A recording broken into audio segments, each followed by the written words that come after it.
Y me da muchísimo gusto saludar vía videollamada a un analista que queremos mucho en este programa, el buen Marco Oviedo, estratega para América Latina de XP Investment. ¿Cómo estás, estimado Marco? Muy buenos días. Gracias por despertarte temprano con nosotros. Hola Juan Carlos, muy buenos días. Te mandamos un saludo muy afectuoso y estimado, te buscaba el viernes porque quiero entender, y si hay alguien que me ayuda siempre a entender qué es lo que sucede con distintos indicadores, con distintas cuestiones de la economía, tanto en México como en Estados Unidos y otras partes del mundo, porque hay que recordar que tú estás en Brasil y justo ya hacia el final te preguntaré algunas cosas de por allá, pero pues, ¿qué es lo que sucedió con el PIB de México? Realmente no se esperaba un avance de 2.1%. Estamos viendo, o creo que podríamos estar viendo un caso como lo que sucedió hace un par de años, que todo el mundo esperábamos que al final del año hubiese un crecimiento paupérrimo y pues la Secretaría de Hacienda acabó atinando a su proyección que era bastante, pues fue calificada como muy optimista al inicio, ¿no? Entonces, en esta ocasión está sucediendo algo parecido. Hay distintas áreas de la economía porque hemos visto reportes de la ANTAD, en donde están también agremiados todos los restauranteros. Todos distintos gremios, distintas áreas de la economía decían, es que no tuvimos el impacto del mundial que se esperaba. Corte A, avanza 2.1 la economía. ¿Qué está sucediendo, Marco? Hay que tener precaución con el número. Hay fuerzas que dieron el impulso, ¿no? Hay un componente muy relevante en la parte industrial, que es en la construcción, Ujú. y viene de la construcción residencial. Es decir, cuando vimos el número de marzo, me parece que fue marzo, o abril, no recuerdo bien, venía un impulso bien importante de ese componente que ya nos anunciaba que iba a haber un rebote en el segundo trimestre. Pero ya viendo el detalle, uno pensó, pues puede ser por la construcción de los estadios o del aeropuerto, pero resulta que es construcción residencial y es muy fuerte, es bastante fuerte. Entonces, pues, ¿qué es construcción residencial? Son casas. Ujú, ujú. Este sector está creciendo, ¿no? Habría que meterse más a detalle por qué está creciendo la construcción de casas en México de manera tan acelerada y es el sector privado. O sea, sí es una actividad que no tiene nada que ver con el sector público, porque si tú ves el reporte de finanzas públicas, la inversión pública se está cayendo 7%. Entonces, todo lo que se habla de que va a haber inversión pública, que el Plan México, eso no es. No es el mundial. Hay un componente de servicios que sí ayudó, porque el sector servicios aumentó de manera trimestral 1.5, también igual que el industrial.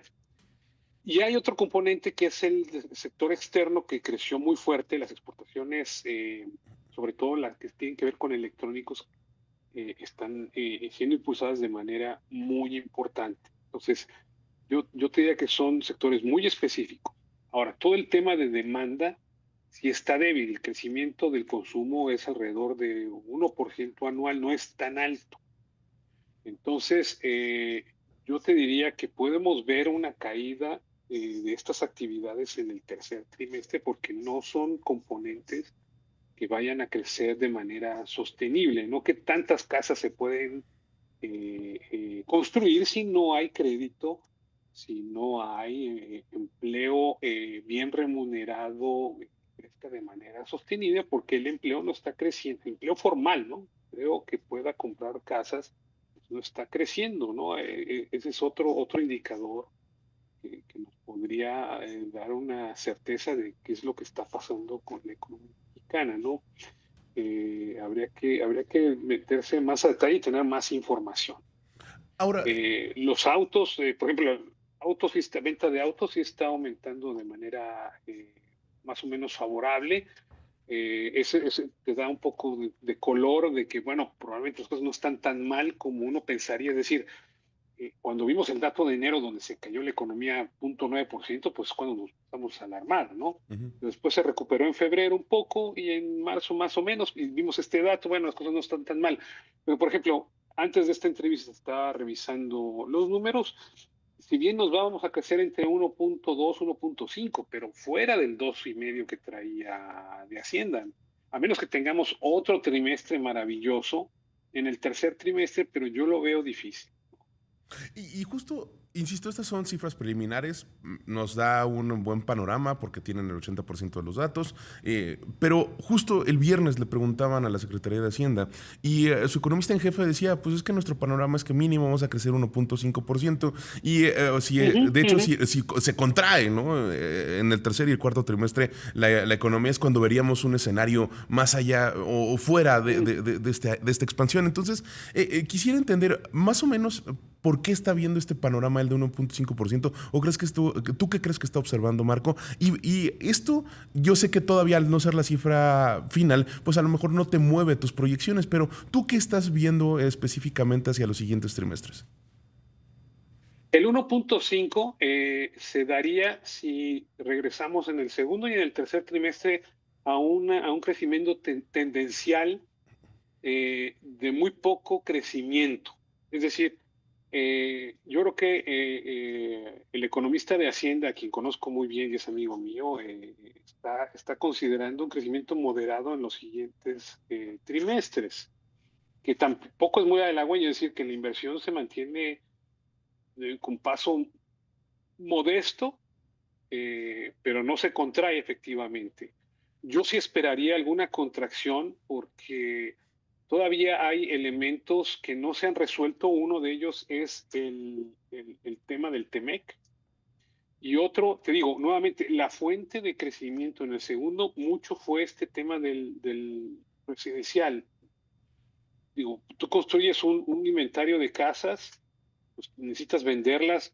Yo no veo de dónde va a salir esa demanda. Es decir, habría que meterse más a detalle. Y la inversión pública no va a ser la fuente de esto, ¿no? Yo no veo dónde están saliendo, qué proyectos van a hacer, qué va a ser la diferencia donde la inversión va a saltar, ¿no? Entonces, digamos, el optimista es el escenario de Hacienda, donde pues sí, 1.5 por lo menos dice él, a menos que tengamos una sorpresa por el lado del TEMEC y entonces las empresas decidan acelerar la inversión en maquinaria y equipo, que es la que se ha venido deteriorando de manera muy persistente. Y tengamos esta historia en la inversión residencial de manera más sostenida. Pero yo no veo elementos, sobre todo por el lado del empleo. Por ejemplo, el consumo en México puede acelerarse, ¿no? Esa es la parte que yo no veo que tenga pies, ¿no? En este año, ¿no? Vamos a ver qué sucede con todo lo demás. Por ejemplo, eh, regresando al tema de finanzas públicas, cómo la inversión pública pueda impulsarse de manera más sólida, va a ser esencial precisamente en esta historia de crecimiento, porque no solo es la parte de infraestructura, sino hay un tema también de educación, de salud, que ya son temas de más largo plazo, que yo creo que en este tema de crecimiento tendencial, yo no veo a la economía creciendo más allá del 1.7 en los siguientes 6, 7 años, ¿no? O sea, yo creo que estos crecimientos de 2,5 no los vamos a volver a ver en mucho tiempo, honestamente. Pues como siempre es interesante ver este panorama, querido Marco, y todavía falta que analicemos un poco la economía de los Estados Unidos. Tengo que ir a un corte, ¿me esperas para que sigamos platicando al respecto? Muchísimas gracias, Claro que sí. Marco. Vamos nosotros a un corte aquí en Imagen Empresarial. Gracias, Marco Viedo, estratega para América Latina de XP Investments, por haberte quedado con nosotros en el corte y gracias por mantenerte aquí en Imagen Empresarial. ¿Qué tal? Ahí sigues, Marco. Oye, Sí, aquí estoy, bueno, aquí estoy, aquí estoy. la economía de los Estados Unidos. Ya hablamos, ya dimos un repaso por la de México. Nos dijiste, yo no veo que vaya a crecer más de 1.7% en mucho tiempo, que este fue un avance de 2.1%, pues llevado a cabo o que se logró gracias a diversos puntos que se vieron a lo largo del último trimestre, que quién sabe que si se vayan a replicar a lo largo de todo el año y más adelante. Pero también hemos visto que que pues, la economía de México está ligada a la de los Estados Unidos. Y la de Estados Unidos, cuando se analiza el avance anual de trimestre a trimestre, fue apenas de 0.4%. Obviamente está por ahí la cifra de 1.5, que es el anualizado, que es como ellos lo ponen. Ellos especifican dentro de los Estados Unidos que es para que no se vean tanto las cuestiones estacionales. En fin, es una manera un poco extraña de reportar, pero la realidad es que apenas crecieron 0.4%. Entonces, Marco, ¿tú qué estás observando con el principal socio de nuestro país? Porque normalmente cuando ellos no crecen aceleradamente, México tampoco. Entonces, ¿qué está sucediendo? Estados Unidos todavía tiene algunos indicadores relativamente sólidos. El principal es el del empleo, ¿no?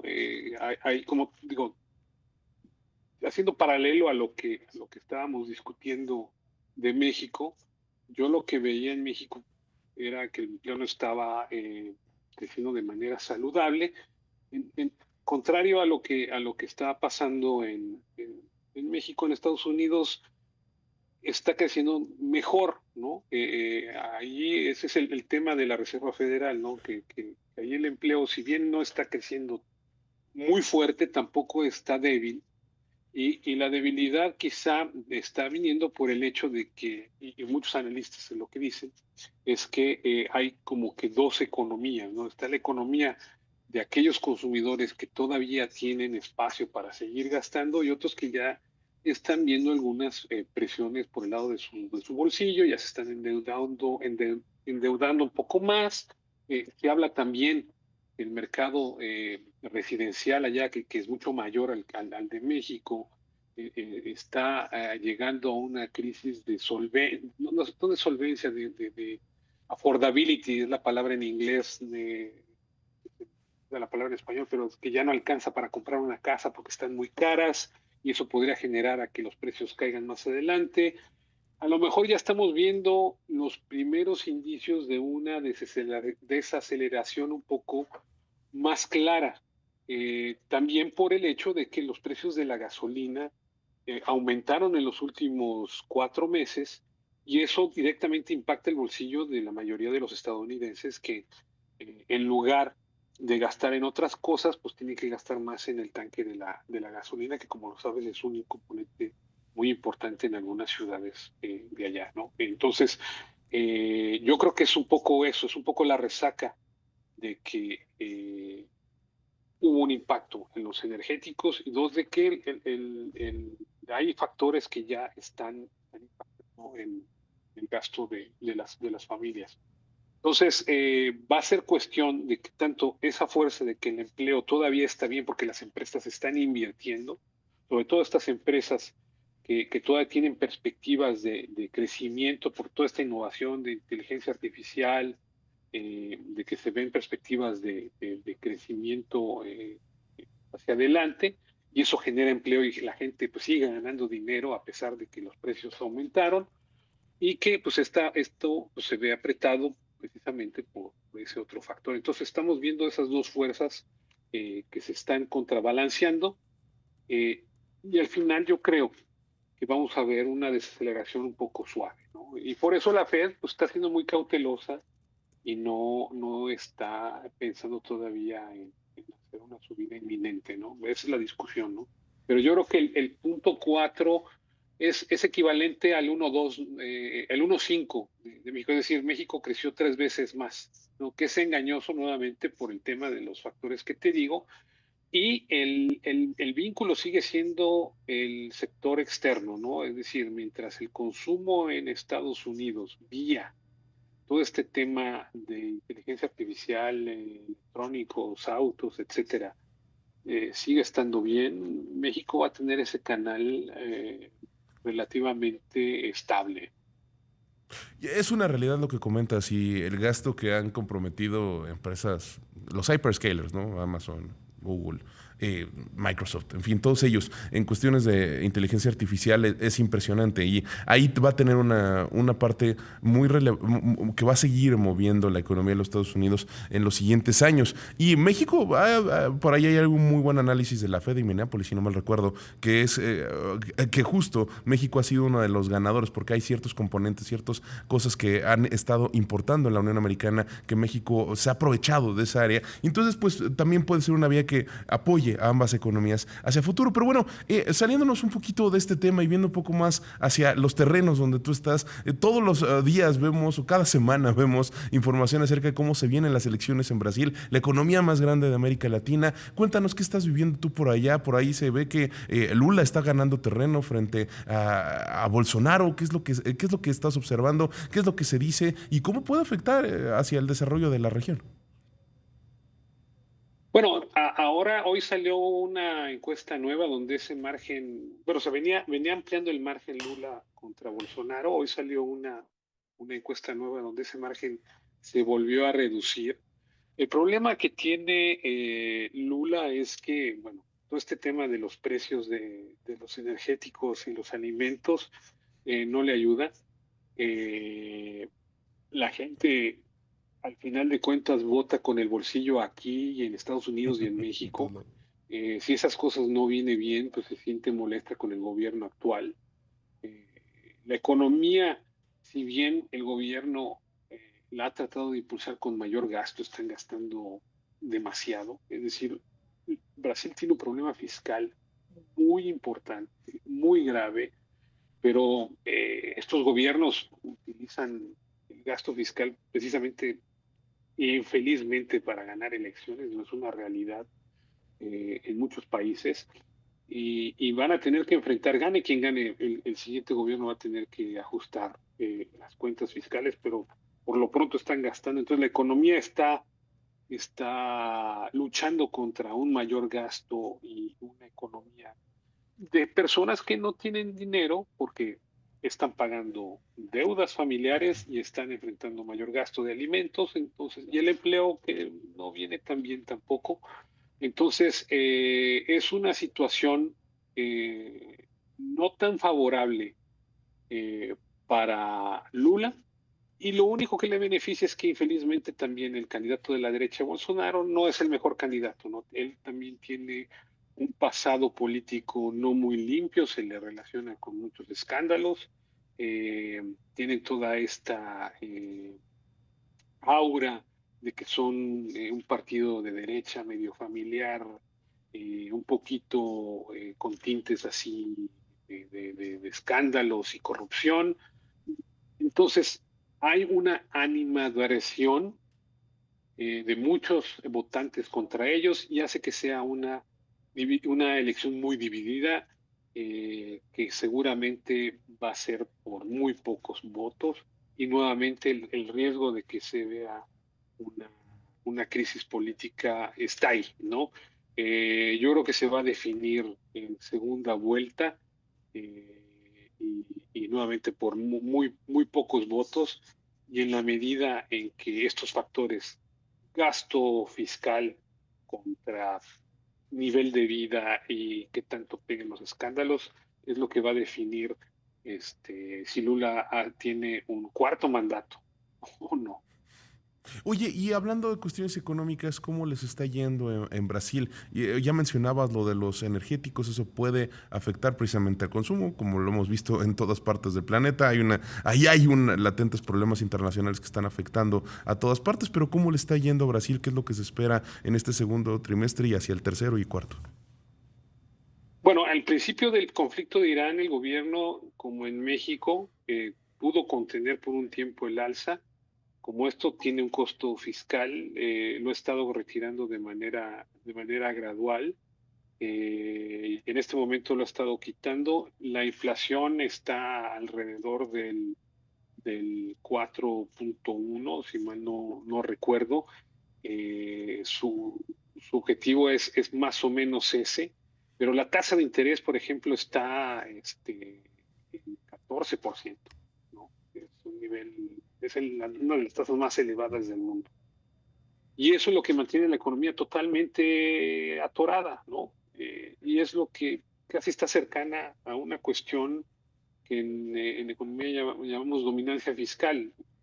El Banco Central está totalmente atado porque el déficit fiscal es muy elevado y no tiene credibilidad el hecho de que eh, no puedan bajar más la tasa porque si no el gobierno tampoco tiene la credibilidad de que va a ajustar el gasto y la inflación se te puede ir rápido así, de la noche para el día, de ese 4 al 6 y medio, ¿no? Y es muy difícil poder regresar a la credibilidad de que tengas que regresar al 4 si no hay un plan fiscal creíble, ¿no? Y entonces, ese es el tema. Y inversión, como en muchos países de América Latina, pues sigue estando también un poco estancada porque el gobierno no tiene espacio para invertir y el sector privado, si bien sigue invirtiendo, los incentivos por ahora, por ser un año político, también está un poco paralizado, ¿no?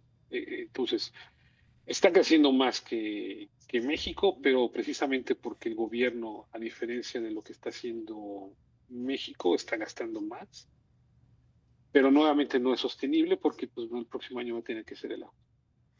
Pues, querido Marco Oviedo, Estrategia para América Latina de XP Investment, de verdad te agradezco mucho que te hayas despertado temprano aquí en Imagen Empresarial con todos nosotros. Se me acaba el tiempo de la entrevista y del programa, por cierto, pero pues te agradezco que estés con nosotros y siempre muy interesante platicar contigo. Te vamos a seguir buscando a lo largo del año para justo seguir esclareciendo qué pasa con la economía de México, Estados Unidos, Brasil y otras partes del mundo. Muchas gracias, Marco. No, gracias a ti, Juan Carlos. Fuerte abrazo, un saludo a tu auditorio. Un saludo.